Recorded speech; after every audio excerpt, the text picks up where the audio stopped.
without further ado, Sam Cole will be joining me here on stage with the German table. Let's give Sam a round of applause. Hi, thank you for asking me to be here today. This is, I can mark this off my bucket list. I've never done this before, so this is something new. Probably the first thing I need to do is explain something which confused Jessica a little bit when she came in. My name is Elisa Cole. It's not Samantha. I'm the last of 3 girls. My daddy said I was supposed to be the boy, so he named me Sam, and all through my high school, everyone in Cole Camp, if you call me by my given name, they will not know who you're talking about. So I go by Sam. I have been in the restaurant business since the age of 13 in one aspect or another. Dishwasher, waitress, hostess, backup cook, short order cook, front cook, fry cook, everything but manager or owner. I worked at Bothwell in the neurology department. I was a technician for 16 years and was told one day that my department was downsizing and I no longer had a job. So I kind of floated around for a while, and Judy asked me if I would help fill in at the Hondo House as a waitress for one of her staff that was having some health issues. I said, sure, I'm not doing anything anyway, I might as well. And I realized how much I missed being in that atmosphere with the customers and the serving and the one-on-one, and it was really kind of an eye-opening thing for me. And the other thing that was amazing to me was how many people came in and said, why don't you all have that German restaurant across the street anymore? Which had been closed for like 4 years, I think, at that time. And my first thought was, you don't get here very often, it's been closed for 4 years, so I'm not sure. But my other thought was, you know what, that's not a bad idea. If I ever wanted to open a restaurant, maybe now's the time to do it. I always kind of joke, I have my faith, and I said the Lord was tired of me saying, I'd like to open a restaurant, so he just kind of got rid of my one job and shoved me into the other, because he was tired of me asking. I did some research. I actually found a book that says Opening a Restaurant for Dummies. It does exist. And highlighted some things in there. And the one thing that I kept coming back to was, if you're going to open a restaurant, make sure there is a need in your community. And I don't know if you all are familiar with Cole Camp, but there was a restaurant called Platz there for many years. I actually worked in that restaurant for many years. And it became a kind of an icon for Cole Camp. People would say, where are you from? Cole Camp. Oh, that's where that German restaurant is. There are not very many German restaurants in the area. There's Jeff City, Kansas City, St. Louis may have a couple, and there used to be one in Springfield. I don't think it's open anymore. Roswitha's is down close to Joplin. It's not, there's not a oversaturation of them, thank goodness for my part. Had I opened just a regular hamburger joint, I don't think it would have been successful. I opened in 2012 in a little historical building. It used to be a leather shop, and I seated 30 people. We would hit 45. I would be overwhelmed and thinking I was crazy for doing this. It'd be midnight before I would get out of there. Did most all the cooking myself. I had a dishwasher and a waitress. In 2017, the building next to me became available, so we moved, and we now seat 90. I have a staff of probably 12, and we can run 125 people through there and be out of there by 10 o'clock. So many things I have learned over the years. I am still learning things. My perfect evening would be fully staffed and being able to float back and forth from the front to the back with the customers wherever I needed.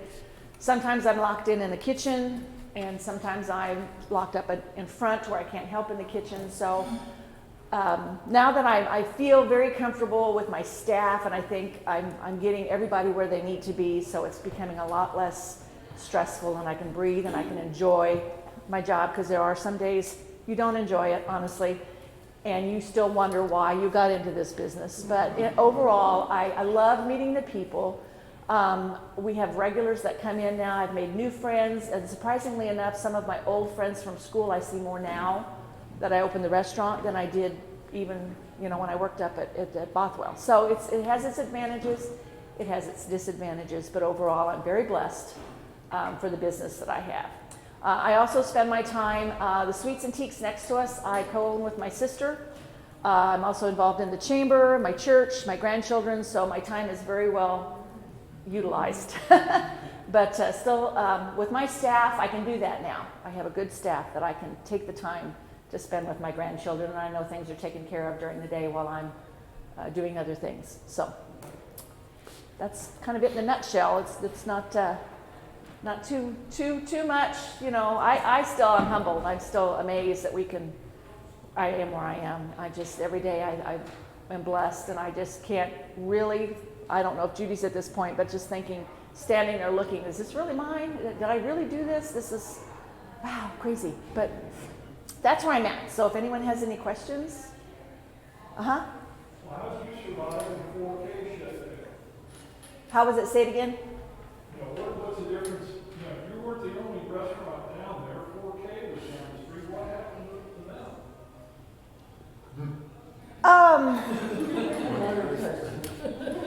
I think a lot of it is your dedication. I mean, there are days when I think, I can't do this anymore. I don't want to do this anymore.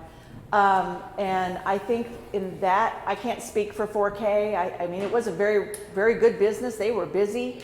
I don't know if the management just decided enough was enough or what. But like I say, you have to be unique. 4K was very unique, you know, with their steaks and their cheeses and their decks. So I'm just going to say they just decided to move on elsewhere. But it's a really good idea to have a steakhouse. And if anybody's interested, Colcan could use a good steakhouse. So. So I think one of the most challenging things of running your restaurant would be inventory control and sourcing good products and making sure you have exactly what you need on hand, not too much or something goes bad. How did you learn how to do all that? And maybe were there any hard lessons learned along the way? I would think the hardest lesson learned is there have been nights where we have been we had a Missouri Ruralist article come out last year, November. And we had 2 nights where we just ran out of food. And I just almost in tears had to go out and say, people, I'm sorry, and tell the ones that were waiting, but this has just been so overwhelming. We've run out of food. That doesn't happen real often except for those instances. I have learned over the years how to control it. I would say one of my biggest pet peeves as far as the food is consistency. I'm really big on consistency. Our schnitzels are hand cut, pounded, and breaded. So I like to make sure they are, like one person's going to get one like this on their plate, and the next one's going to, and that kind of drives me nuts. So consistency is a big thing for me. I have just over the years learned to expect more, and if we have them, we've got it. If we don't, it's fine. We're only open 2 nights now because of COVID. We were open Thursdays, Fridays, and Saturdays for breakfast, lunch, and dinner, and I've just stopped at that for now till I know what's going to happen at the end of the year. And then I might, in the spring, revisit opening up for breakfast and lunch. But right now, we're just doing Friday and Saturday night, so it's a little easier to control that, yeah. How much of your menu is what you would like to serve and what the customers have indicated they want on the menu? Well, my menu consists only of German food. I mean, well, we have meatloaf, but my grandma made meatloaf. She was German, so I consider that to be German food. But and I kind of added that because there are a lot of people that won't eat pork. Our biggest server is the pork on our menu. We do 5 different kinds of schnitzel, 5 different kinds of sausages that I have shipped in from Usinger's in Wisconsin, and then we have a couple local ones that are done. So I think when people come there, they expect to get German food. I like to try to add something or take something away, if it's not selling, which will make some people frustrated, but they'll get over it. But I just I didn't want to do fried chicken, I didn't want to do shrimp, I didn't want to do, I just wanted to do German food. So I think the only thing I've really heard from people is, I don't like sauerkraut. I'm like, you don't have to eat sauerkraut with every meal. It's just there if you need it. So I think that the variety that we offer, I think there's something there for everybody. We make everything from scratch. Our spätzle that we make is like a noodle. Jennifer makes that every week for us. Our German potato salad, red cabbage. The sauerkraut we get is fresh and we season that. And we pound out our own meats and bread them. So everything is fresh and made from scratch. So I think that has I hope that answered your question. I kind of got off on that there.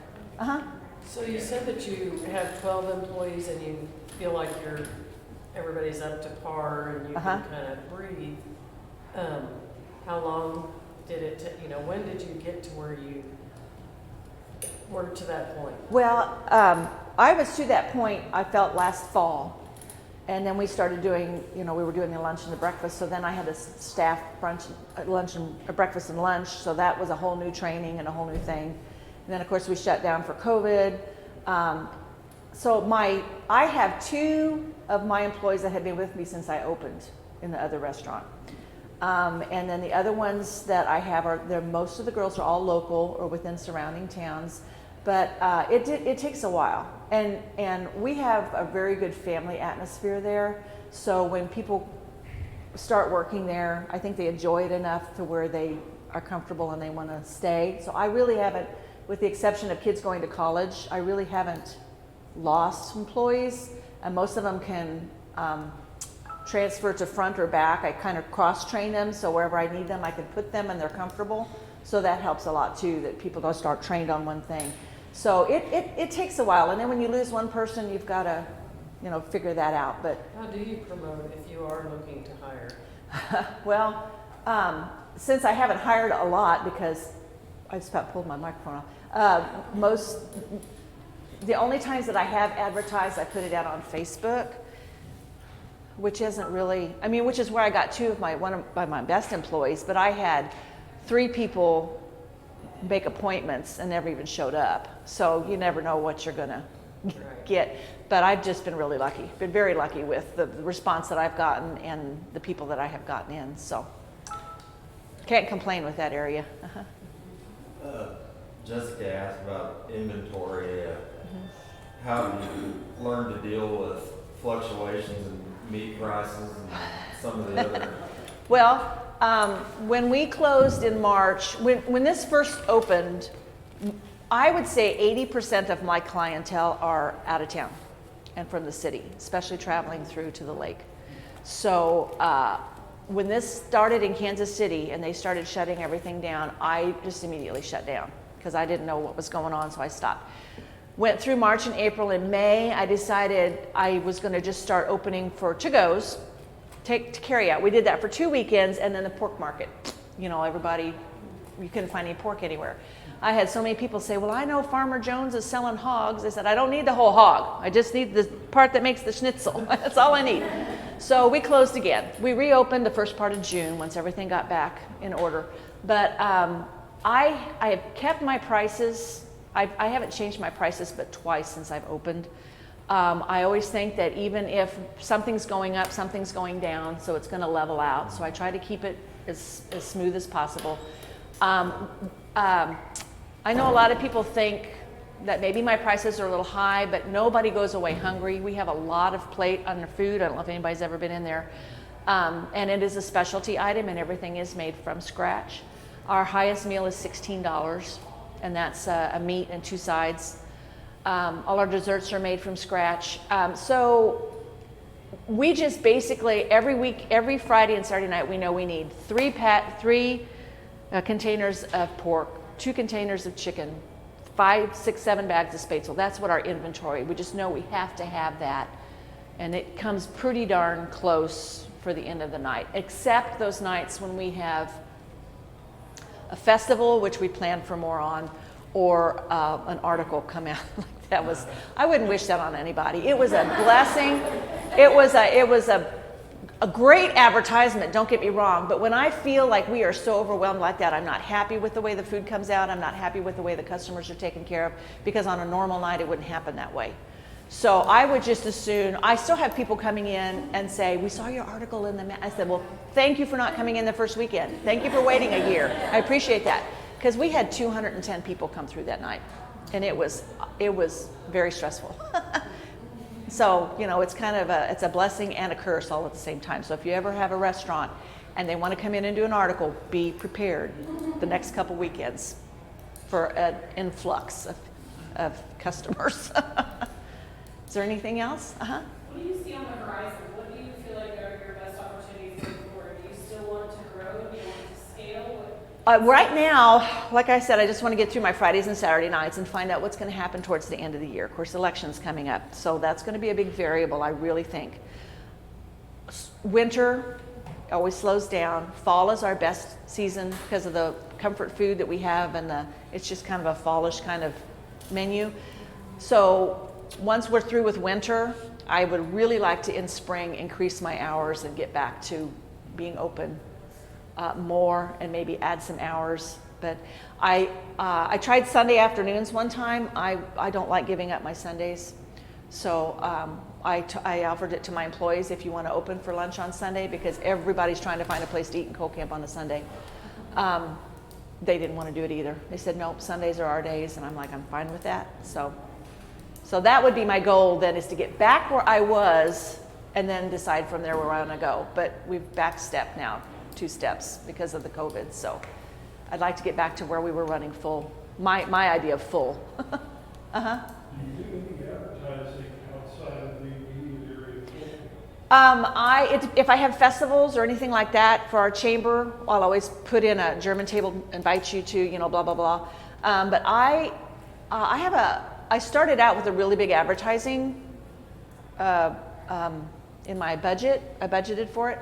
But honestly now, we are when we are open, we have what we can handle. So I don't want to say I don't want any more business. I do, but word of mouth and Facebook posts and things like that have done really good. I try to advertise them, like when the paper has of course that's not out of Coal Camp, but like the senior class when they graduate, or the 4th of July, they'll run a certain thing in the paper. Then I try to do that. As far as like Kansas City area or anything like that, I really haven't. It's just been mostly word of mouth. People, and again, the fact that Coal Camp was known to have a good German restaurant years ago. So. Do you do any event type things like, okay, my wife and I had our wedding reception, our wedding rehearsal dinner at the dressing lots. Do you do anything like that? I can. If you want it, I can cater it. I'm not real big on that, but I can cater it at your, bring it to you. Or I can do it in my building, but that would have to be on a Monday or Tuesday night. That's the only problem. People want to have those things on the weekends, and that's when I'm open. So I really can't accommodate that. My building is like this. Everything is open. There's no side banquet room or anything like that. So I have accommodated groups of 20 that come in. We have a Stammtisch, which is 3 long. They come from my church. They're antiques tables through the middle. We slide those together, and we can seat up to 30 if they have a group that wants to come in when we're open. It's just not private, but we can accommodate them. Last question, Sam, what can we as a community do for you? Oh, well, come on down and come to Coal Camp. We actually have a really nice festival coming up the end. It's October 31st. It's a brand new one. It's called the Pumpkin Festival. So I'm excited to see how that goes. But just the support from the community is what we ask. Coal Camp has a lot to offer between our shops and our restaurants, and just a nice day trip to come down and just walk. But we do have some really cool festivals coming up. Our Pumpkin Fest in the 31st, and then we have a Crisp Bomb Fest that's very popular, but it's kind of downsizing this year just because of COVID. And then we have our Christkindl Market, which is the first Friday in December, which, weather permitting, we have luminaries. We have everyone's opened up for Christmas, and we have rides for the kids and different things set up. So what you could do for me is just come down and visit Coal Camp and spread the word that we've got a lot to offer, and unique things, lots of unique things in Coal Camp, and it's a fun little place to come visit. So hope you can come down at some time. And I hope I didn't bore you. Thank you.